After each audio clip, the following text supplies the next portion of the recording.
नमस्ते दोस्तों, welcome to my YouTube channel. आज की जो बुक है body language is the best language. कभी कभी आपके बोलने से ज्यादा जैसे आप मूव करते हैं वो मैटर करता है। बोलना संचार का एक छोटा हिस्सा है, बाकी सब आपकी बॉडी लैंग्वेज पर निर्भर करता है।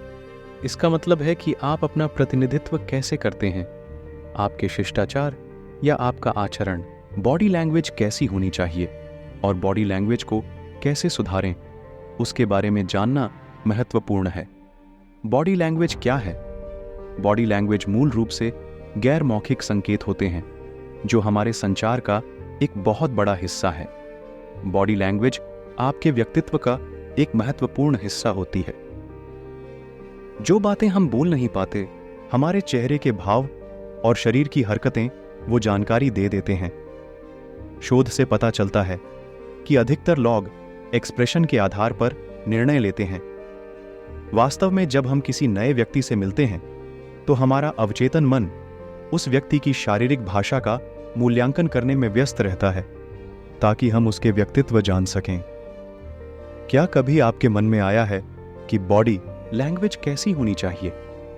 क्या आप अपने शरीर की मुद्रा, हाव भाव, चेहरे के भावों की वजह से सचेत हो जाते हैं? क्या आपको पता है कि आप अपनी बॉडी लैंग्वेज से किसी दूसरे व्यक्ति को कैसी वाइब्स दे रहे हैं? स्थायी परिवर्तन किसी भी मुद्दे पर अंदर बाहर काम करने से आता है, मतलब उसकी जड़ों को पता करके अच्छी बॉडी लैंग्वेज क्यों होनी चाहिए। वेंड, जब आप किसी ग्रुप में कम्युनिकेट कर रहे हैं तो अगर आपकी बॉडी लैंग्वेज पॉजिटिव है तो आप अपना पॉइंट और ज्यादा अच्छे तरीके से सबके सामने रख पाएंगे और आपके शब्द प्रभावशाली लगेंगे। 2. आजकल नौकरियां मिलना इतना आसान नहीं है। ज्यादातर जॉब इंटरव्यू के बाद ही मिलती है। तो अगर आप इंटरव्यू को सकारात्मक रूप से और आत्मविश्वास से फेस करना चाहते हैं तो उसके लिए इन स्किल्स की बहुत जरूरत है। इसे आप औपचारिक रूप से, अनौपचारिक रूप से, किससे कैसी बात करनी है, सब ठीक से समझेंगे।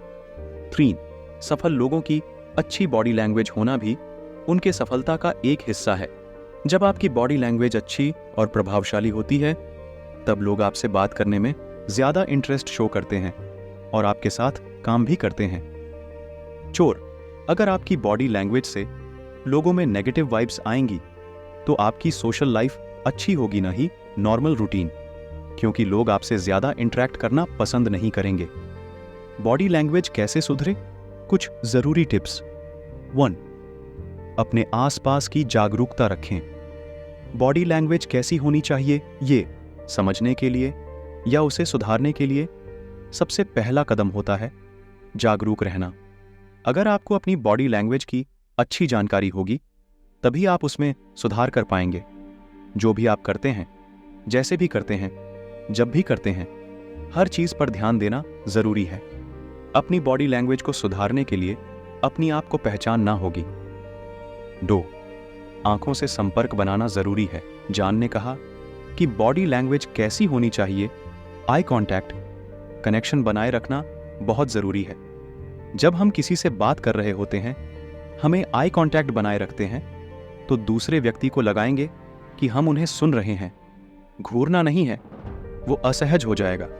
बस पूरी एकाग्रता से बात सुन नहीं है। इसके अलावा अगर आप आई कांटेक्ट बनाएंगे तो कॉन्फिडेंट बॉडी लैंग्वेज लगेगी। दूसरे व्यक्ति की बॉडी लैंग्वेज को आसानी से जज कर लेगा और आपके व्यक्तित्व को भी। अगर आप बार बार अपनी आंखें इधर उधर करेंगे और आई कांटेक्ट नहीं बनाए रखेंगे तो आपका आत्मविश्वास कम हो जाएगा। आंखों का संपर्क बनाए रखें, डरें नहीं। 3.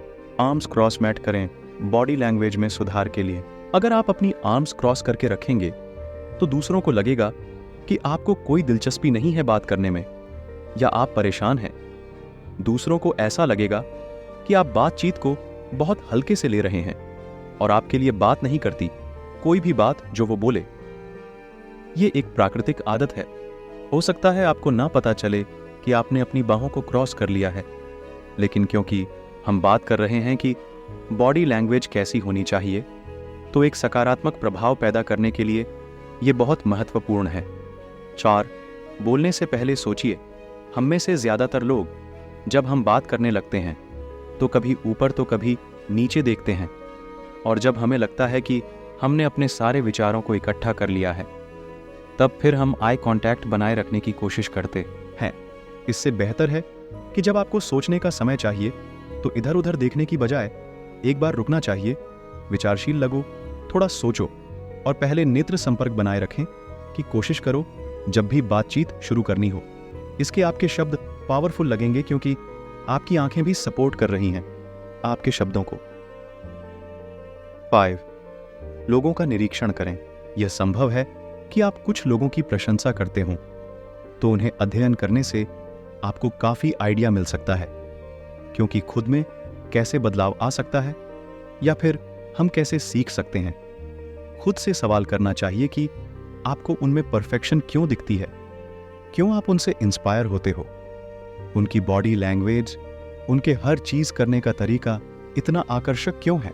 ये सब निरीक्षण करने से खुद को सुधारने में बहुत मदद मिलेगी। 6. अपने कंधों को आराम दीजिए और झुकिए मत। बॉडी लैंग्वेज कैसे सुधरे समझिए। हमारे कंधों की स्थिति हमारी शख्सियत के बारे में बहुत कुछ बताती है। उदाहरण के लिए, अगर कंधे ज्यादा ऊंचे होंगे तो ऐसा लगता है कि आप घबराए हुए हैं, तनावग्रस्त हैं और आप बातचीत के लिए तैयार नहीं हैं। दूसरी ओर, अगर आपके कंधे झुके होंगे तो आत्मग्लानि और उदासी का माहौल आएगा। तो अपने कंधों को सामान्य रखना चाहिए, आरामदायक लगन के लिए। आपकी बैक या स्पाइन बिल्कुल सीधी रहनी चाहिए जब आप किसी से बात कर रहे हों। अपने आप को याद दिलाएं कि आपको चिन अप करना है और गर्दन को सीधा रखना है ताकि आप आत्मविश्वास से भरे रहें और अपना दृष्टिकोण आसानी से रख सकें। 7. बोलते टाइम स्पीड का ध्यान रखिए। कभी कभी जब हम नर्वस या टेंशन में होते हैं तो बहुत तेज बोलना शुरू कर देते हैं, जैसे किसी ने फास्ट फॉरवर्ड का बटन दबा दिया होता है। दूसरा व्यक्ति बहुत आसानी से अनुमान लगा लेगा कि आप आश्वस्त नहीं हैं और न आपको ध्यान है कि आप क्या बोल रहे हैं। ज्यादा तेजी से बोलने से दूसरे को आपकी बात समझ में भी बहुत समस्या आती है, क्योंकि वह आपके शब्दों को स्पष्ट रूप से समझ नहीं पाता है। अपने शब्दों और विचारों को स्पष्ट रूप से रखें।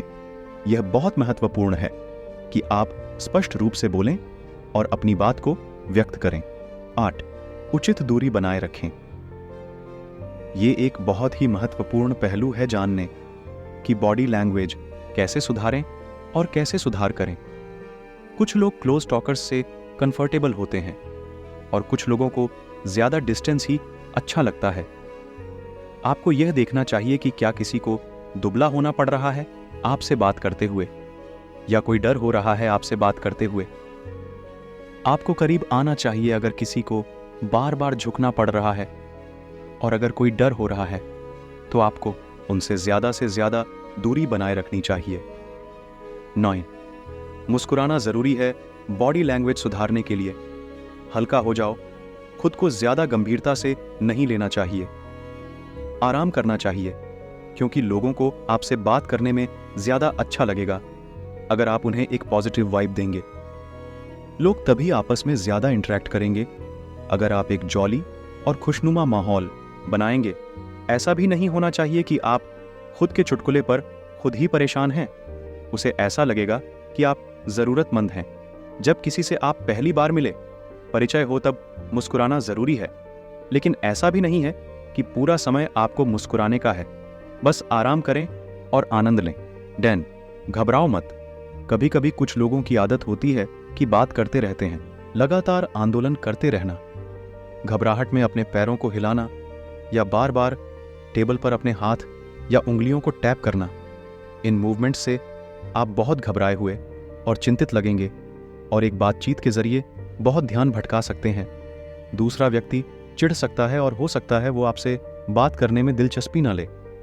इसलिए यह महत्वपूर्ण है कि आप अपने आंदोलनों पर अच्छे से ध्यान केंद्रित करें। 11. दूसरे लोगों के भावों को समझें। लोगों के चेहरे के भावों पर ध्यान देना चाहिए। उसे किसी भी व्यक्ति की सच्ची भावनाओं को हम जान सकते हैं। जैसे अगर कोई सिर हिला रहा है, मतलब वो आपकी बात सुने, मुझे दिलचस्पी है। अगर कोई हमारी बात सुनकर इमोशनल हो रहा है, या फिर असहमति दिख रहा है, तो वो सब हमें इसी जजिंग के आधार पर पता लग सकती है। निष्कर्ष, हमें सचेत रहना चाहिए, क्योंकि हमारी आंखों से हमारा जुनून, शब्दों से इरादे और शारीरिक भाषा से हमारी शख्सियत के बारे में बहुत कुछ पता चलता है।